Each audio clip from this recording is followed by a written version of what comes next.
Welcome to Authentically You Podcast, the podcast that dives deep into a transformative journey of self-discovery, self-acceptance, and self-expression.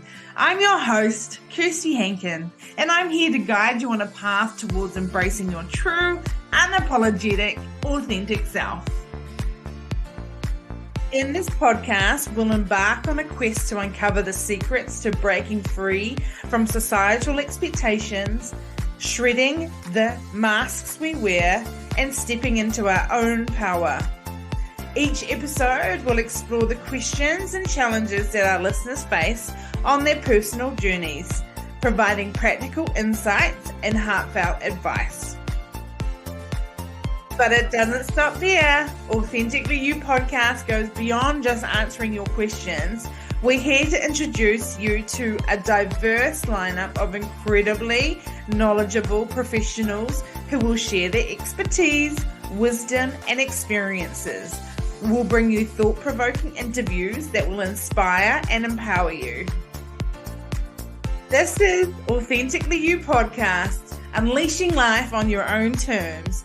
I'm Kirsty Hankin, and together, let's unlock the power within and live life authentically. Remember, you are not alone on this journey. We're in this together.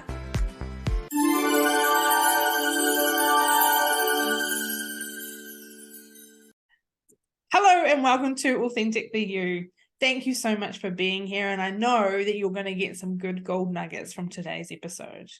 Our guest today has worked her whole career in male-dominated tech, but was also creative and enjoyed marketing and business management. After having a baby, she decided to start her own business, and after some soul-searching, realized that marketing was what she always loved and enjoyed, and coaching was the answer to how she could help and guide people as a job. Through following breadcrumbs of intuition, her gifts, and opportunities coming her way, she ended up where she is today.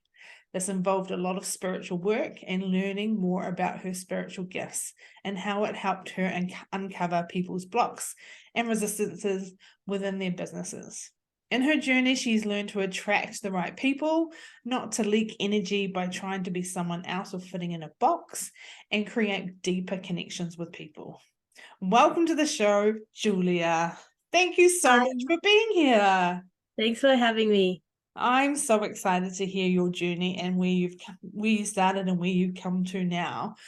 Let's start. Just tell us about your self-discovery journey into becoming authentically you. Oh, goodness. It's It's a journey, isn't it? Okay, let's see. Well, let's start from the beginning. Yeah. I'm in Australia now. I've been here since 2000. So it's been quite a while. I've been here more than I have been in my home country, which is called Estonia. It's near Finland over in Europe. So that's where I grew up for most of my childhood. And then we moved to Australia. My mum and my sister, we together moved to Australia to start a new life. And I guess that's kind of where my story begins in relation to my self-discovery. As a child, I've always been very creative. I always loved to draw. I love to do crafts. And I really thought my career would take me somewhere down that path, something along the sides of drawing, animation, that kind of thing. And as I was going through school here, I was really looking forward to going in that direction. But life took me in a completely different one. My stepfather owned a tech company at the time. And he was looking for a new staff member, a trainee. Well, in Australia, I don't know what it's like in New Zealand. They all might call it traineeships or apprenticeships. Apprenticeships, yeah. I think over in the US, it's more like internship. But it's kind of all the same thing. Basically a gig where you get paid to work, but also you get the training and you get the education and the qualifications and all of that. So I obviously didn't want to do it. I had so low confidence in that realm. I knew absolutely nothing about business, office administration, anything like that. And also for a bit of context, I didn't even know how to use a computer. I was in my later years in school, we had computer classes and I always struggled.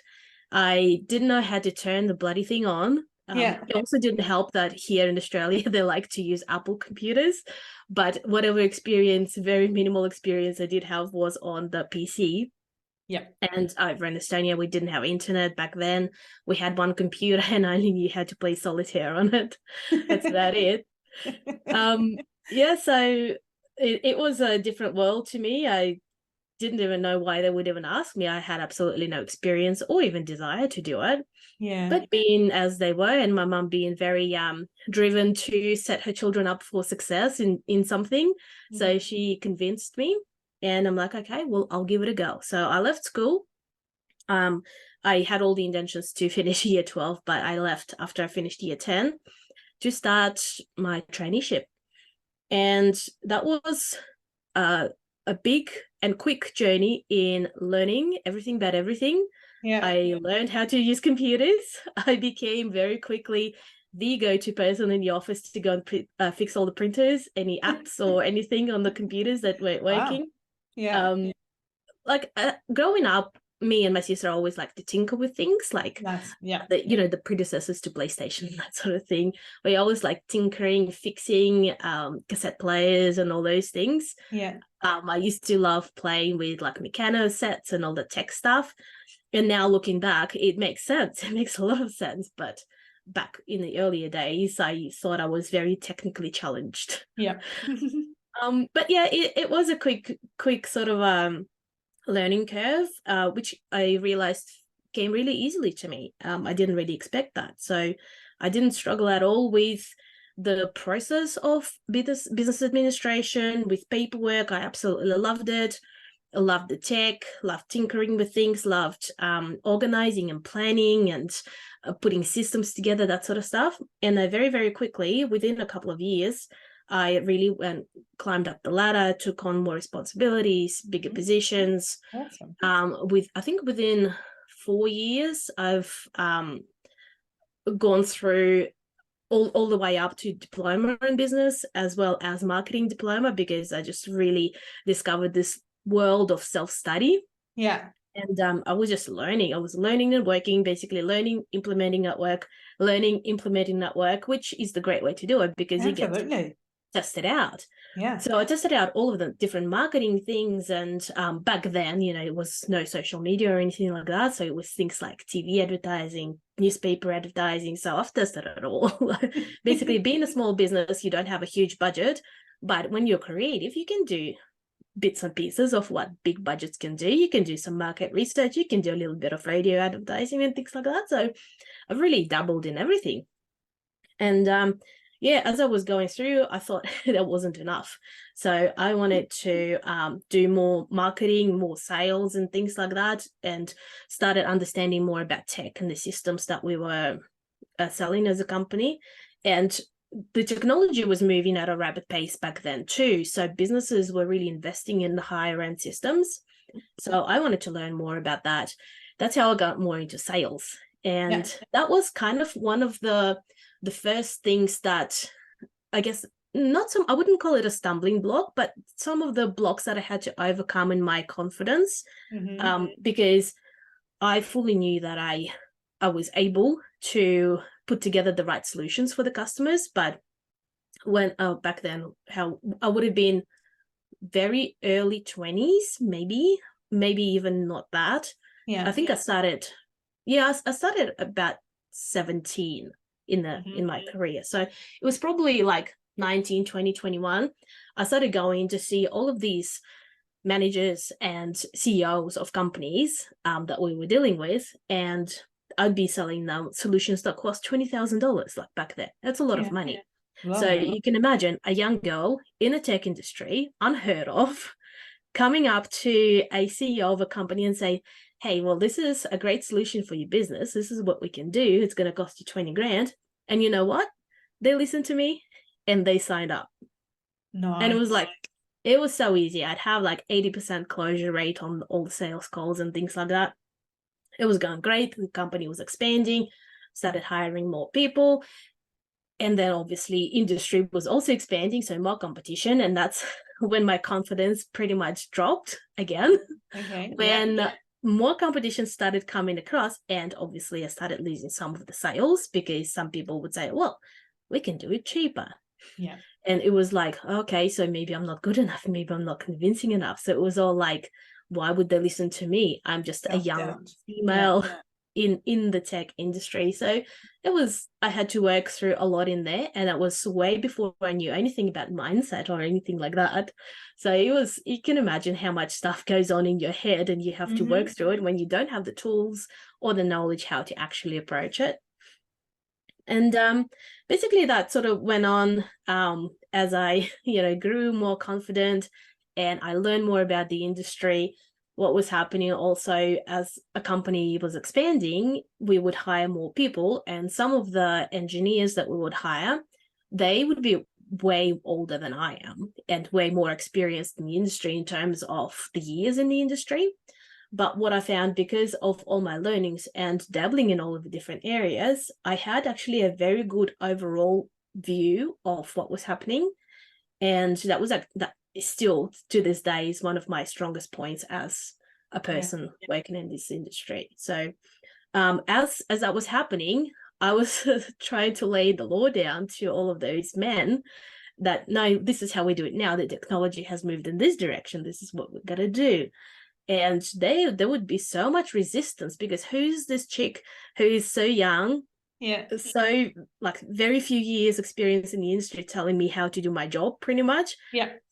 Yet it was my job to manage them, so I had to tell them. So it was a lot of working out how to navigate that, how to earn the respect and show them that I do have the knowledge, and that at the end of the day, I value their opinion, but what I say goes, because the company is moving in a certain direction. So we have to move with the times, otherwise we'll stick behind. And had we not, as a company done that, the company probably wouldn't even exist anymore, because technology has moved so much in the past 20 years.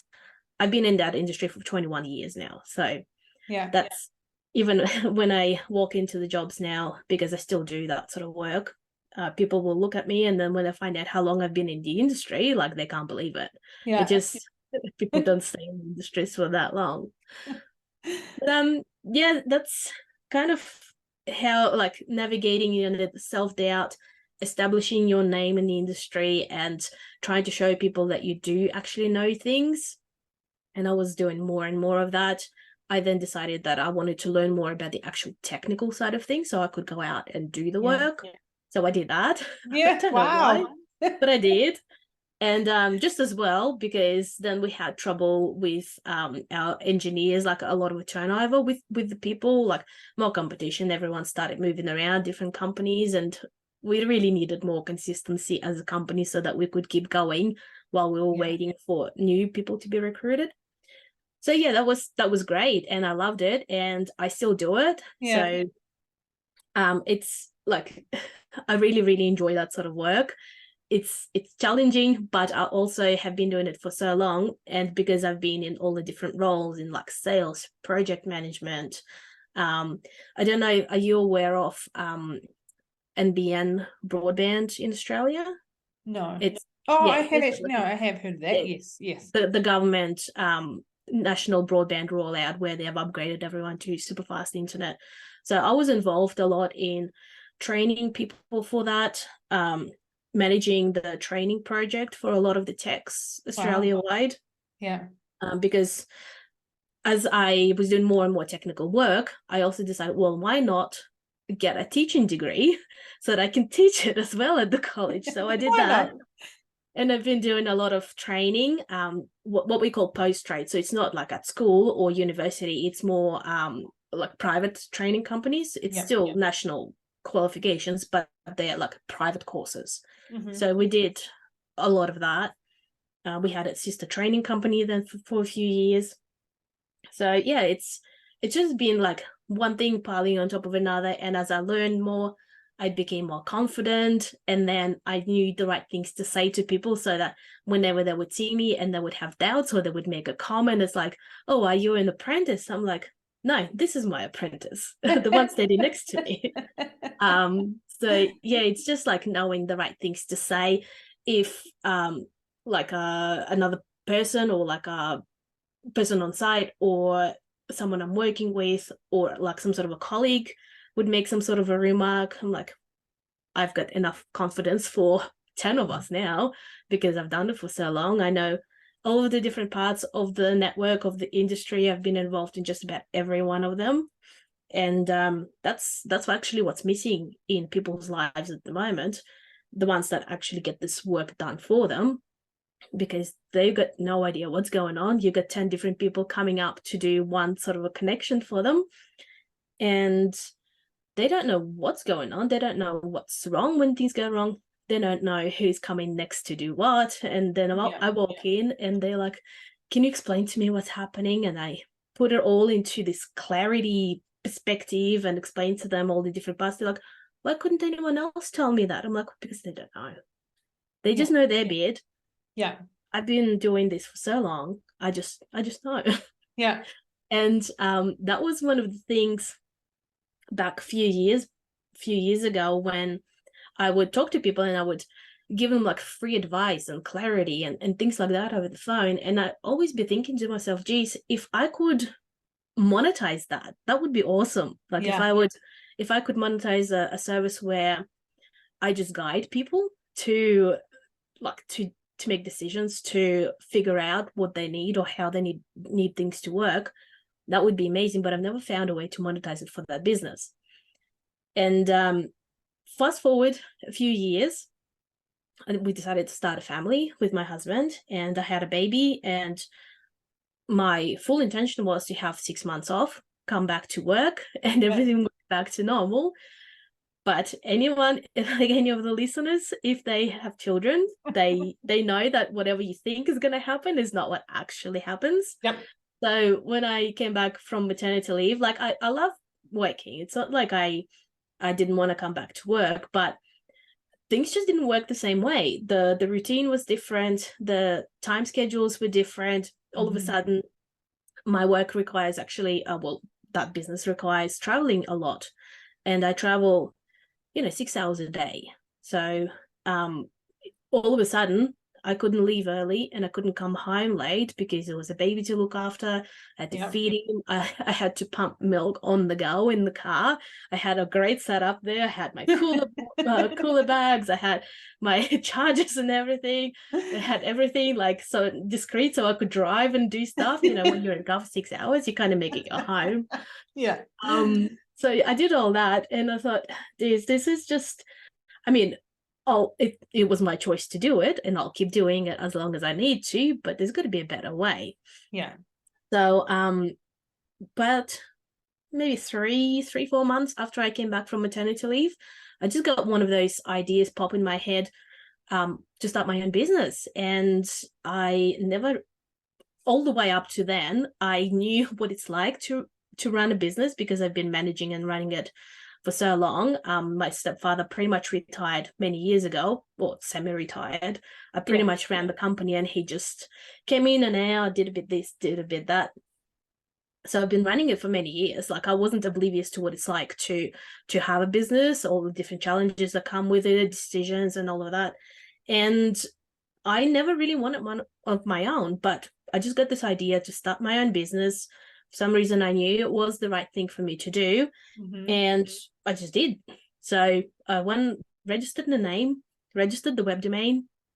And I originally thought I would be a virtual assistant because I knew how to do all the admin, project planning and all of that. I thought it was a great idea.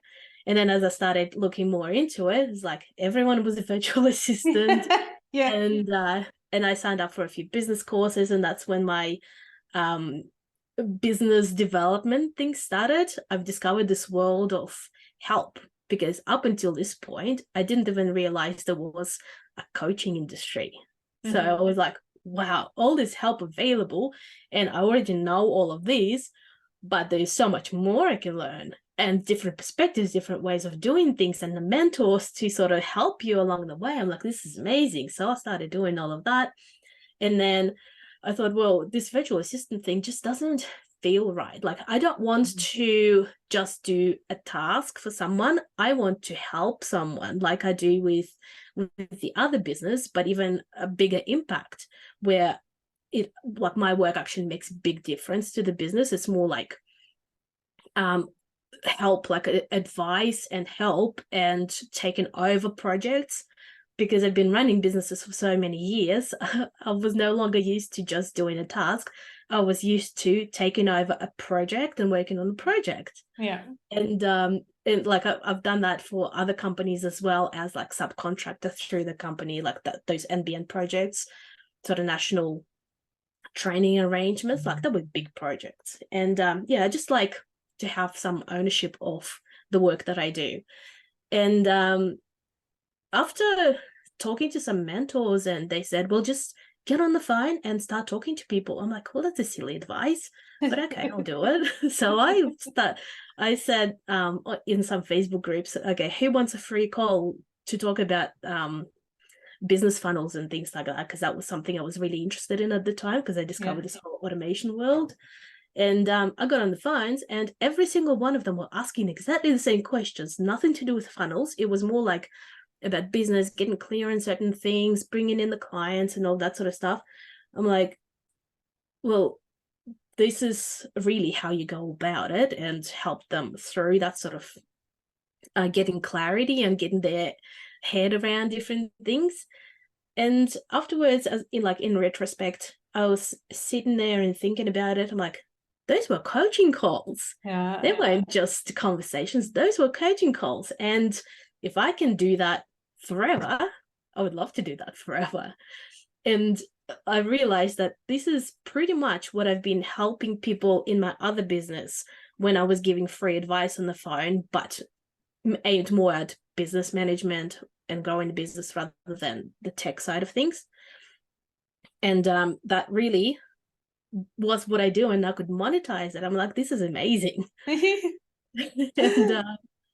And as I was doing more of those things, I was really getting burnt out. Like my son wasn't even one yet. And I obviously had a full-time demanding career running a business. I was trying to get a new business off the ground. And like, I can't do this forever. Like, I'm doing something every night. Like, I've got absolutely no time with my husband. Like, something's got to happen, but I'm not willing to give up on any part of my life at the moment. And something did happen to set that straight. I got notified that I would be losing my job. So my stepfather said he really wants to fully retire, so he's closing the business down. And then a few days later, he sent me another message. He says, well, do you want to take over the business? So we've come up with an arrangement to buy out his business from him. No one thought I would do it. And in my mind, I'm like, this is the answer. Like, things couldn't have worked out any more perfectly. I have my own flexible hours now. I still have my job. I have full decision over like what direction I go in, how many hours I do, how many hours are split between the two businesses. I don't have to work nights. I can do things during the day. I can like bundle things whichever way I want. I can have time off. I can stay home with my son when he's sick. I don't have to explain anything to anyone. Like, this was amazing. So that happened. So I started a business and took over another business all in 1 year while my son was 1 year old. And pretty much, well, I want to say the rest is history, but there was a lot of self-growth in that time. There was a lot of coaching. There was a lot of mindset. I've started, discovered the world of manifestation and all the brain work in the past few years. So it was really something I've been fascinated with, learning, experimenting with, trialing out, and really doing like this self-development, self-growth. And there was a lot of self-doubts as well with the businesses. The existing business, the tech business, I know backwards. Like, it runs itself. I don't have to do anything apart from show up and do the work. This new business is like, who am I to start a new business? You know, who am I to go into a new industry? Even though I've been running business and doing marketing for 21 years, I'm new to this because I'm new to the online world, even though the business I have run before were a mixture of both. So it was always something coming up. It's like, well, what if you're just dreaming. What if this is not for you? Why can't you be happy with what you got? All of the things that our brains come up with. And there was a lot of that to overcome. And that's when I started also investing in coaches myself. Oh, that was amazing, because over the years, I didn't even know what I was missing when I didn't have mentors and support. Like, in a sense, I did have a mentor, being my stepdad, who was the boss, but it was family. So it's very different from an outside perspective, because both of you are really close to the problem.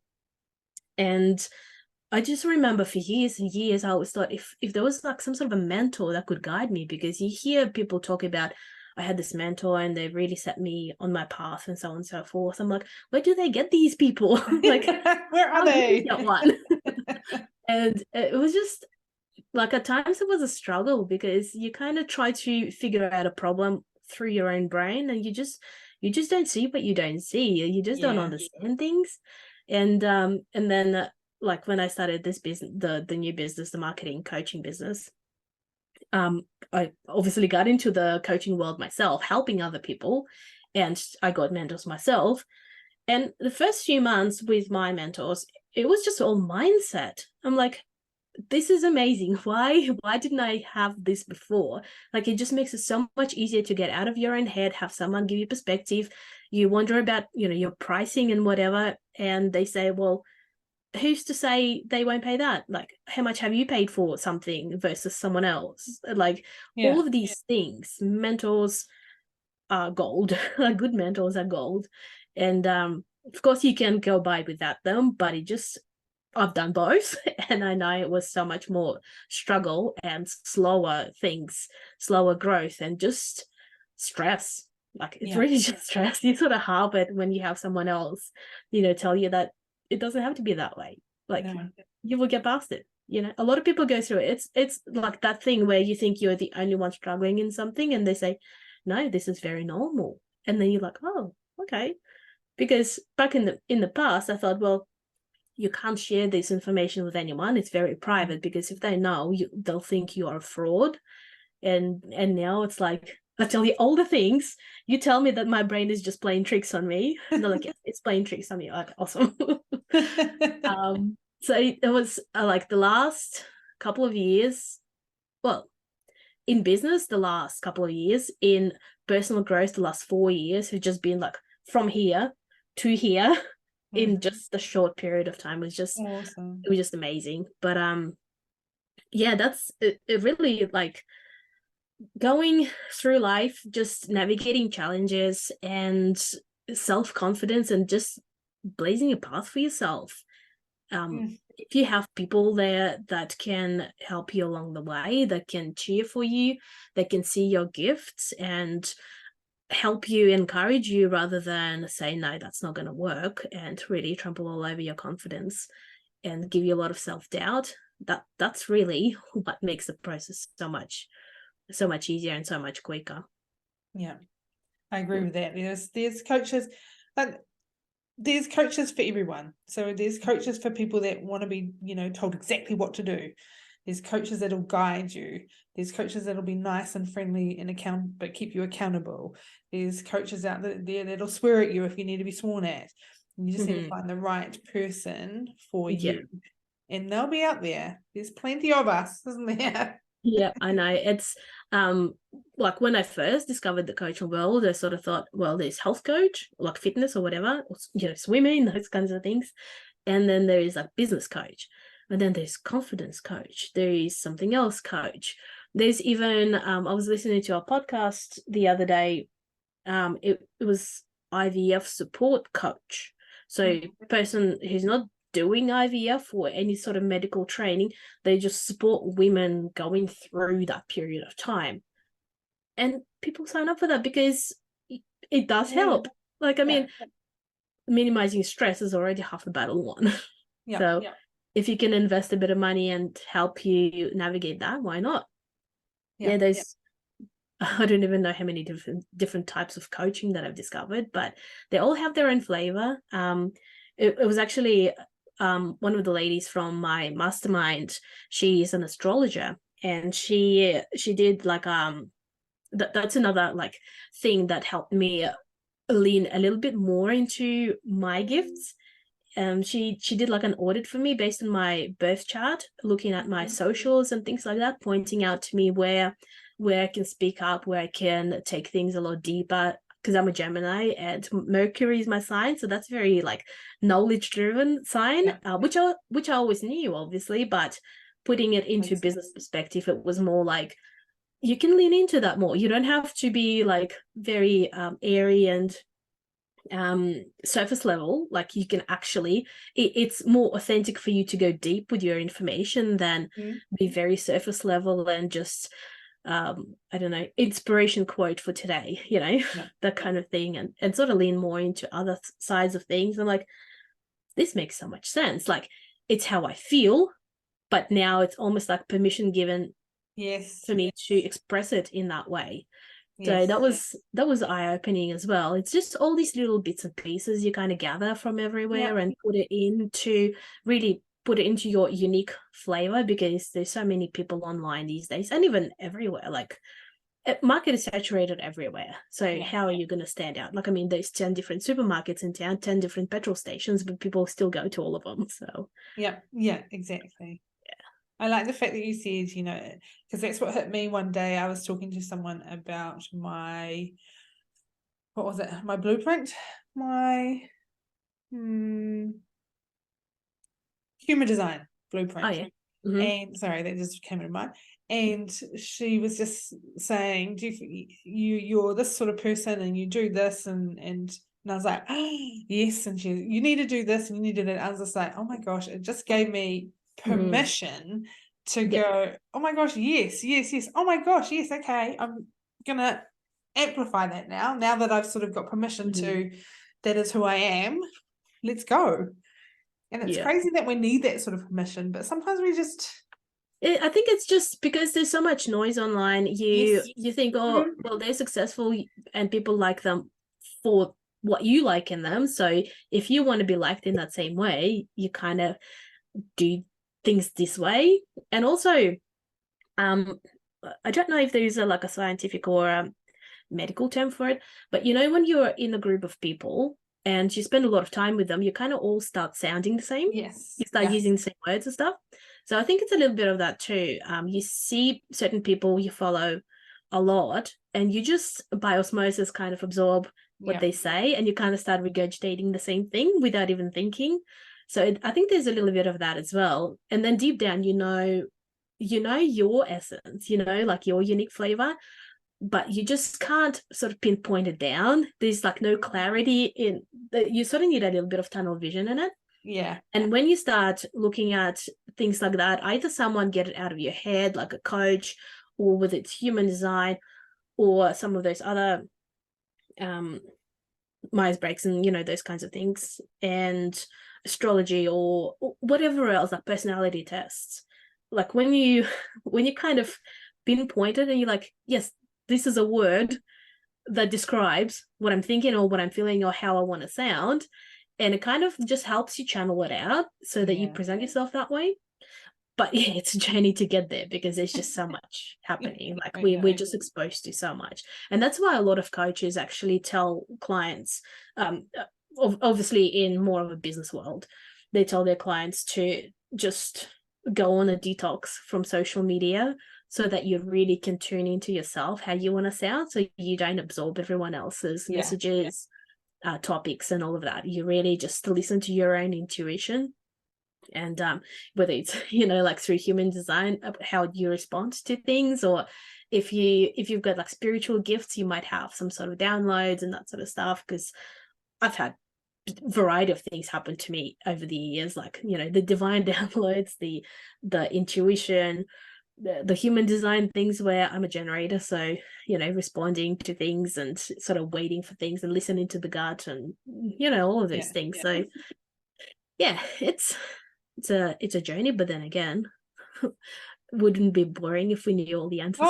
Exactly. I was just thinking that you sort of need to do a little bit of self-discovery before you venture in. Ideally, it never goes this way, but before you venture into starting a business or doing some sort of change in your life, so that you're confident within yourself to have that clarity of who you are, who you truly are, so that you make the right decisions for yourself, or you go in the right directions. But it never works that way. It's usually the other way around, isn't it? That's what happened to me. It's what happened to you. You just get into it, and then you jump in the water. But it is a little bit what you just said. One of the consistent threads in my career and just jumping in the deep waters and swimming has always been when I approach something new, whether it's doing a new technical sort of a task, or being in front of a class teaching a subject for the first time, or getting on the Zoom call for the first time, it was always that this is my first time, or I'm not very experienced at it. You're sort of sweating, cold sweat, but at the same time, you're kind of like, you're calm within yourself, like your core, and it's this knowing that I've done new things many times before, and I've always worked it out. I have enough knowledge to figure out things, and if I don't know it, it's okay to not know anything. Well, not anything. It's okay to not know everything straight away, because you can figure it out as you go, or you can go back and research it. Especially when I was doing training in front of, room full of blokes who have been in this industry for many years, but they might be learning a new skill or whatever. I would walk in there and it's like, they probably have a lot more experience in one particular thing than I do, but they're here to learn something from me. And it's okay if I don't have every single answer for every single scenario, because no one does. But it's okay for me to go back and make a phone call and find out, and then tell them. That is a great mindset, great state that you've put yourself into in that situation, or any sort of situation where there's difficulty. That's brilliant. And every time something like that happens, whether you don't have the answers or you walk in and you do have all the answers, things always work out. Like, you might be nervous beforehand, but then you sort of calm yourself down and have faith that whatever information you need out of your brain, it will come out of the brain when you need it.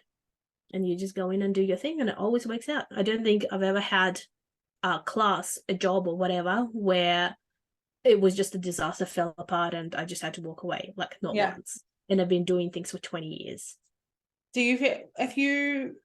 What would you say to someone that is an overthinker and does get themselves worked up, and if a situation came about where they had the opportunity to grow, but it means trying to get through the fear of this one thing, what would you say to help them get through it, to start with, and to get through it? Well, I'm definitely an overthinker. So I can tell you how I do it. It's really, you really got to shut your mind off. You really got to center yourself, calm down, take a deep breath, and just try to clear your mind. Like, I'm such an overthinker that every night before I have to run a class or whatever, I read through all of the material to load my brain with all the stuff. But then on the day when I'm getting ready to walk in, I just clear my mind, and I just know that it's in there and it will come out when it's prompted to. Yeah.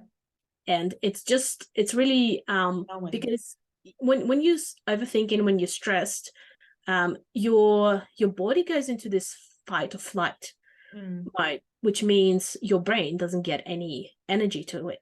It's all your arms and legs trying to, do all the physical things that you need to run away, because the primal brain says this is the most important thing when you're in the stress response, which means your brain doesn't think. So if you want your brain to do its job and help you in whatever task or whatever you are trying to do, you really have to calm your body and distress it, and your mind will then do what it needs to do. So you just have to have faith that once you calm your body, your brain will do what it needs to. Absolutely. And obviously practicing that and doing it as much as possible, then it just becomes part of you, right? Yeah. Then it just autopilot. Yeah. And you mentioned way back at the beginning of your journey where you had some self-doubt, but you still went ahead and did things. And I was thinking about the sort of masks that we wear when we are approaching different situations in our life, and how they can help us and how they can not help us. So when you are going into a room full of men, full of tech, you could, if you are getting used to the situation and learning how to be that confident person, you could put the confidence mask on and not act, not fake it, but be that confident person walking in and knowing that you're fully knowledgeable, you've got all the answers, but you're just acting till, like I sort of said before, you do it often enough that you don't actually have to put that mask on. Does that make sense? Yeah, you kind of you fumble your way through it until it just comes naturally. But yeah, I mean, I guess it also depends on different personalities. I'm kind of like a stubborn personality, so that I'm just gonna go in and hold my ground. It's like you've got your fight, flight, or what's the other one? Fight, flight, or freeze. So it's kind of like I almost hold my ground and ready to fight for my spot. If I have to lay down the law and say no, this is how it's happening, that's what I do. Probably it wasn't always the best approach, but it kind of helped me feel confident. Like obviously wasn't overstepping my position. I wasn't bossing people around who, if it wasn't my job to boss them around. But it, like with me, it was really just try and hold your ground. Probably also not the best approach, but I try to throw in a few technical terms to make me sound like I knew what I was talking about. So kind of like almost to confuse people. It's like, yeah, I know what I'm talking about. That was my way. It probably like it wouldn't be something I would recommend to people, but in my brain back then, I thought, well, if I threw in a few technical terms, it would mean that I actually know something about something and would make them sort of stand back and listen to a little bit more. And as time went past, it was kind of different confidence. It was more like, well, I don't care what you think. This is how it is, because I know that's how it is. So you can be on board with that or you can not be on board with that, but this is how it's happening. So it's different sort of quiet confidence that you develop after a while. But you gotta start somewhere. Like you just gotta you shake in your boots, but stand your ground and do your thing. Yeah. And I love the way you said blazing a path for yourself. I love that. I absolutely love that. Well, no one else is going to do it for you, are they? Absolutely. No one's going to do anything for you. It's all down to you. Blazing the path for yourself. I love that. What else was I going to ask you? When you, in your male-dominated field, and I know there's a lot of women that are in fields dominated by the males, is there a way to change the industry to be a little bit more in the feminine than the female going in and having to be in the masculine? Yeah. Oh, actually, yeah, that was something I was gonna mention and I completely forgot, but that's a good thing that you thought about that one. Yeah, so when I was in the early days, talking to engineers and CEOs of companies, I always felt I had to be one of the boys. So I had to go to the pub afterwards and mingle with all the blokes to, feel like kind of one of them, and approaching CEOs kind of be in that masculine energy. And it wasn't until many, many years later, it was like, it feels very forced, feels very not authentic. And sort of later in the years, I started discovering a little bit more about, feminine approaches, and I took some of the courses, and it was like way in the other direction. It was like all very heart-led, very feminine approach to doing sales and things like that. I'm like, wow, this is amazing. So I learned that one. And then I tried to approach my sales and things with that. I'm like, oh, this feels wrong as well. Like, what's wrong with me? So like it was way in the other direction. So I figured, you know what, like my personality is very masculine in the way, because I like fiddling with things, I like fixing things, but I'm also very like an emotional person, a very caring person. So, why not just combine the two? So I have empathy, because people just tend to feel very comfortable talking to me about things and opening up to me. So I thought, well, like lean in more into that, and also lean into my logical brain, my mathematical brain, and do things like that. So still with my work and the way I approach things and how I give people confidence about my ability to do the work, but also be empathetic to their needs and really listen to their needs, and sort of lean into both things. And that just felt a lot better in terms of how, I was approaching my work. But to answer your question about changing the industry and things like that, it's very difficult to change the industry. However, more in the modern days, they actually do already encourage females a lot more to go into male-dominated fields. And in the industry that I'm in, I've actually been in like companies' newsletters and things like that, and got like commendations and things like that for being a female in the field. So they already like are recognizing a lot of things. When I started, so just for perspective, when I started, I don't think I ever knew any females in the industry doing what I do. Yeah. And then as years went past, I'd see like one or two. And then when I started teaching a few years later, there was no female students. And as more and more tech rollout started happening, industry increased, this government rollout with the broadband and all that, I started seeing actually a lot more females coming into the field. I've trained a whole heap of them. And I think I'm still the only female trainer in this industry. Yeah. The industry is still actually very small, and there aren't a lot of trainers who teach these subjects. And a lot of them are just about to retire if they haven't retired. But I don't think there's any other females doing what I do.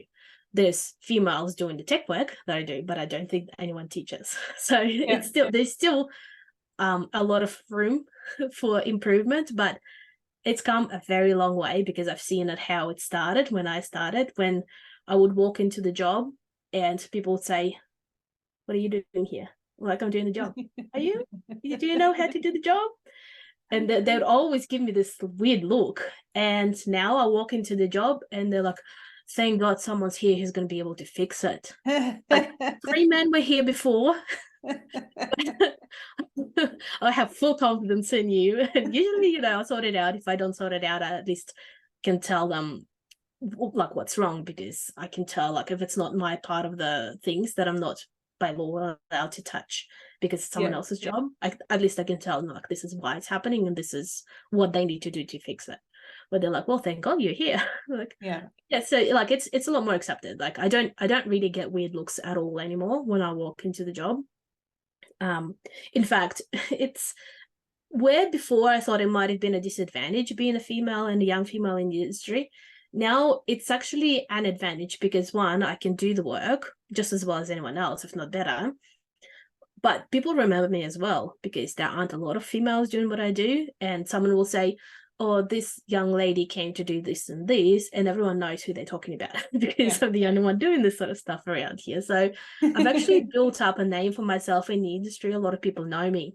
And whenever, because people also move around in the industry a lot, and they'll call me up and they're like, we've got this new project, are you interested? Like, people know me. So that has actually worked in my advantage. So well, that's so cool. Pluses and minuses.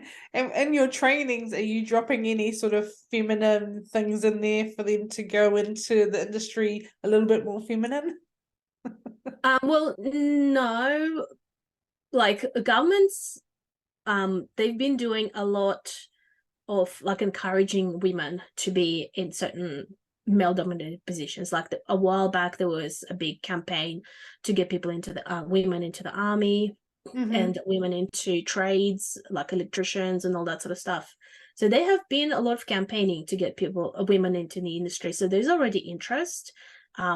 When I get women in my class, I don't really treat them any different. Like I just treat everyone in the same way. But I think a lot of them can relate a lot more to it, to like the way that I teach, because I just remember when I did the last lot of classes, I haven't done any face-to-face classes for a couple of years since I had my son. But when I did a whole heap of classes right at the end of my pregnancy, I would walk into the class with this big belly and and everyone would be looking at me, and the ladies are there starting to sort of, oh yeah, you know what? I had my son when I was doing a traineeship or whatever.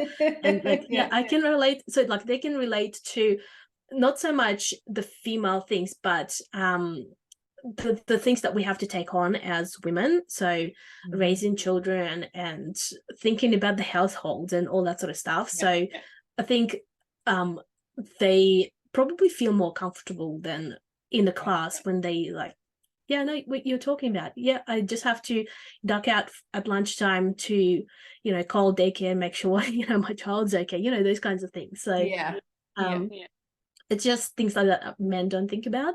But as women, I think there's more and more of that where you become more relatable when you work with women. And in the past, when I would take certain classes or do courses online, a lot of them were men delivering the course. And now I just notice, or even like listening to podcasts, and now I notice myself gravitating more towards women because they just talk about things differently. They explain things in a way that you can relate. And that's why I also like to work with women, especially with other moms, because I understand the challenges of building a business and having a child at home and trying to have the mental load of everything in the household and making sure that no one's forgotten about the swimming classes, you know, that kind of thing. But also, you know, you've got a Zoom call coming up and all of those things. So it's not that your information is any different. It's just how you talk about it that's more relatable. Yeah. I think you just told the world that, you know, women are blooming amazing. I know. I know. And another thing that sort of came across is it's about finding your way, which I already know, but finding your own way on how to do things. Yeah, your way. Don't try and copy everyone else. You can have a look at other people's and see if it fits well for you or not, but really go within and see what really works for you. It's so important, isn't it? It is. And I think everyone's got that innate ability to do it, but we lose it. When I look at my son, he's just over 2 years old now, but everything he has learned from the day he was born, I tried to teach him a lot of these things, but he didn't really take to my teachings. He always did things his own way. He'd always do things when he's ready. He'd always start sleeping through the night when he's ready, despite me trying to teach him the routines.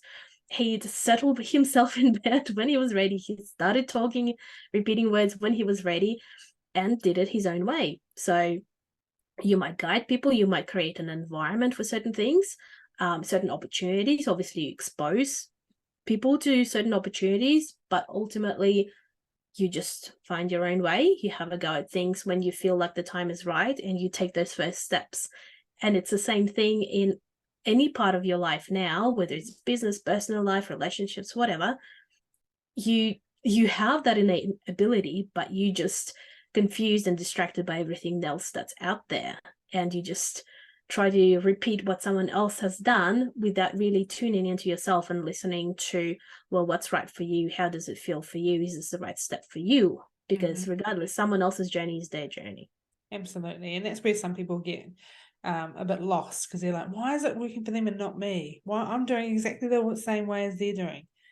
It's not your way, is it? That's why it's not working. Exactly. That's right. Their way works for them. Your way will work for you. Yeah, so we just got to find it. And tell us a little bit about your gifts. Well, the spiritual gifts, you mean? Yeah. The spirituality is something I've been discovering when I found the world of manifestation a few years ago, when I was trying to get pregnant with my son. That kind of took me on this big journey of self-discovery. And as I learned different things about myself, try to do all the different manifestation techniques. A lot of them have worked, a lot of them haven't. My son is a result of me manifesting things.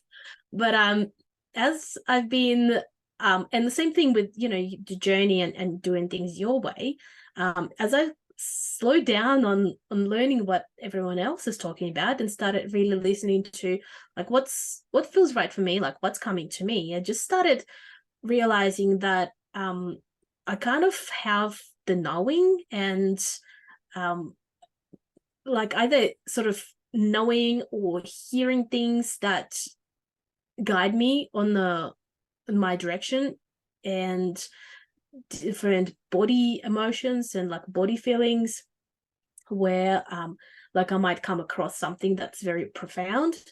But in particular, what I've discovered was when I'd be hearing someone talk, like whether it's like a recorded coaching call between people, or if I'm talking to someone on the coaching call, I kind of sense an energy in a certain area of their life. And as I've been recognizing it more and tuning more into it, that's usually where we need to talk something through to discover certain things. Like on some coaching calls, I've had people really struggling in business where everything always goes wrong. Like not a week goes by that some sort of a disaster hasn't happened.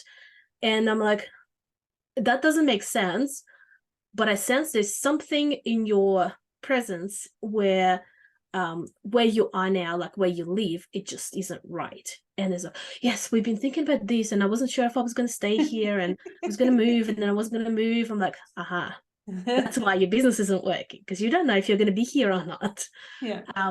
So and other areas where, you know, someone might be talking about something in business and they're like, oh, but there's like I sense this cloud of energy. It's like this self-doubt area. Like, well, let's dig into that. Yeah. And then whether it's me coaching someone or whether it's someone else, and then they'll uncover it. I'm like, I knew exactly that's what it was. So it was like those things that I started discovering in the more recent times. So it's something I'm leaning more into and just trying to figure out how to actually hone in that feeling and how to read people's energies. Like I think people call it energy reading or something like that. I really never looked into it because I never knew. I didn't even know I had intuition until recent years. Yeah. So it was just one of those things where like I know I can feel it. I can tell I feel it. And now that I'm accepting that I can feel it, I'm learning, like it's just growing and coming up more and more. And it's just something I try to incorporate when I work with clients as well, just to get to the root cause of certain things and really unblock that before we move on to something else. Because, you know, people say keep business separate from your personal life, but you can't, because your energy is still approaching both things. So if you're stressed, you're going to be stressed at home, you're going to be stressed at work. Like you can't just stop being stressed when you leave and you come home. It just doesn't matter. Like it doesn't work. You really gotta figure out the underlying issue and then see how you can separate it or how you can overcome it so that it's no longer there. It's, you know, gone, and you can move on and do whatever you need to do. Awesome. That's such an amazing thing to have to be able to do. That's so cool. I know it's new to me, so I'm still trying to figure out how it all comes about and what happens there. But I think it's something that can be very, very useful. Yeah. Right. Yeah. That's amazing. If anyone was wanting to work with you, Julia, how can they work with you? What can you do with them? What offers do you have? Let us know everything. Oh yeah, thanks. Well, I'm a business and marketing coach, and whether it's someone looking to start a new business and they really want to set it up properly from the beginning, they want to not waste time trying different things and things not working, they can just get all the foundations in place and basically hit the ground running. Or whether they already have started, been at it for a little while, but things just aren't clicking and they're not growing like they should, that's who I help. I help them get clear on who their target market is, who their ideal client is, and more importantly, what they can offer them, and to make sure that that something is something their clients are willing to pay for. That's the most important thing. Nice. So one of my new offers that I'm releasing this week is Irresistible Offer Mastery Intensive. And I help people really package their gifts into something that people are willing to pay for and present it in a way where it sells itself, rather than spending months or even years trying to sell a service and it just not selling and you not knowing why. So we just package everything. We know how to sell it. We know how to talk about it. We know it's valuable. We know how people see the value of it. And it basically is going to be changing their lives so that they will recognize it and they will be lining up to pay you money for it. Yeah, brilliant. Awesome. So we'll put the information in the show notes for everyone to get in touch with you. And I understand that you have a free gift for the listeners. Do you want to tell us a little bit about that? Yep. So for those who either have started a business and they're wanting to really figure out how to package something together, or people who are thinking about starting a business but they're not quite sure what they should be selling, I've got a little guide that will explain what is an irresistible offer, basically what components you need to have in an offer, so that it showcases the value, so that people know that they want to pay money for it, and basically how to present it in a way that people will see it. So basically it's kind of like a guide of my intensive, so that you can get some of the things clear for yourself. Yep. And then in the intensive, we really work on positioning it and really figuring out the details, how to apply it to you, how to apply it to your industry, really narrow down your clients so that you're very clear on who you want to work with. So they kind of go together, but the guide would be like a starting point, just so that you can see where you are at and where you need to be. Oh, that's amazing. I know that's going to help so many people. Thank you so much for offering that. It's amazing. And again, we'll put that in the show notes for people to grab. Thank you. And the last thing is our fun questions, Julia. So, and we ask these to everyone. So if authenticity were a color, what color would it be and why for you? If authenticity was a color, I kind of toss in between green and blue. Nice. I don't know why. It just feels kind of like one of those grounding kind of natural colors and calming. Nice. I like that. If you could be an animal to express your true self, which animal would you choose and how does it represent you? That's an interesting one. I'm leaning towards a cat. Yeah. Just because they kind of want to do their own thing. You can't force them to do anything. They want to take a nap, they'll take a nap. They want to go out, they'll go out. If they want to give you affection, they will. If not, good luck with that. Yeah, okay. I love that too. It's kind of like a representation of being authentic, really. It is true. Yes, very true. If you had a magic wand and everyone in the world had to follow one ruling you create, what would it be? Be kind to people. Yes. Imagine it. Imagine the world full of kindness. And the last thing is last words. What last words do you have for the listeners? Any advice, any downloads, anything that's super important that you want to get across? Well, to end it on the subject of authenticity, really, your own path is your own path. It doesn't matter who says what about it, because everyone brings their own beliefs, their own limitations, their own experiences to any situation. And if you're listening really for their opinions and their advice, you're taking on all of their old beliefs, all their even generational upbringing and any programming that has been instilled in them. And do you want to follow that, or do you want to create a new one for yourself?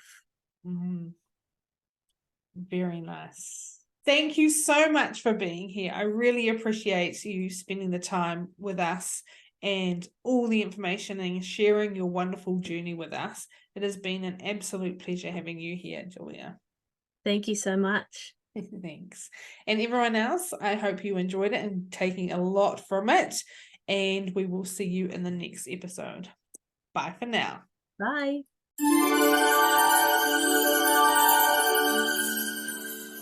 Thank you so much for joining us on today's episode of Authentically You Podcast. We hope you enjoyed the conversation and gained some valuable insights. If you'd like to stay connected with us, don't forget to subscribe to the podcast on your favorite platform and follow us on social media. You can find me on Instagram and TikTok at Kirsty Impact Coach, or Become Authentically You on the Facebook group. We'd love to hear your thoughts, feedback, and ideas for future episodes. Feel free to drop us a message or leave a review. Your input means the world to us as we continue to grow and improve. Remember, living authentically is a journey, and we're so glad and grateful to have you with us on this path of self-discovery and personal growth. Until next time, always remember to be true to yourself. Embrace your uniqueness and live life unapologetically, because you are truly remarkable just the way you are. This is Kirsty, signing off on the Authentically You podcast. Take care and keep shining bright.